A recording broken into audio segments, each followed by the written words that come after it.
So many bills passed the State House and Senate this past weekend, and we are digging deeper into them this week. Tonight, a focus on the Reproductive Health Act. It gives women the right to choose to have a baby or an abortion. The governor says he'll sign it. WCIA 3's Gabrielle Franklin is live in our Capitol newsroom. So, Gabrielle, how will this bill affect women? Well, Paul, this is a bill that brought about a lot of questions the moment that it was introduced earlier this session. Now, the bill has changed over time, but questions concerning how far along a woman can be at the time of her abortion still remain. Let's take a look at what the bill sponsors had to say when they were posed with these questions during debate on the floor.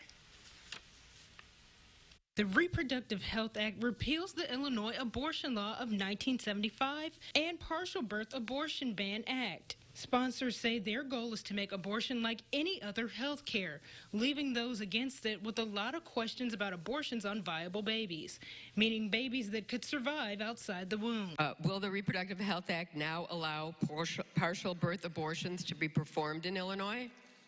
No, the federal law banning partial birth abortion remains in place. The federal law prohibits partial birth abortion except where necessary to save the life of the mother. The bill would allow doctors to make decisions about post-viability abortions relevant to the health of the patient, which includes factors like age, emotional, and familial health. Language opponents say is too vague. You are looking at whether or not you can perform a post-viability abortion.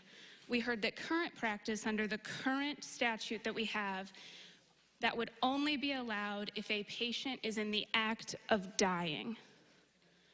This definition is much more broad than a patient being in the act of dying in order to justify a post-viability abortion. Critics also have concerns about who can perform abortions, as the bill calls for fetal viability to be determined by a healthcare professional. Does the Reproductive Health Act mean that healthcare professionals other than doctors will be able to perform procedural abortions? No, the RHA codifies current law under which only physicians may perform procedural abortions. Advanced practice clinicians, APCs, such as physician assistants, may assist, but may not independently perform an abortion procedure. Now, a lot to unpack with this one, which we will continue to do, but those were just a few of the big questions. This measure will take effect immediately once it is signed into law. Paul? All right, Gabrielle, thanks for breaking that down for us.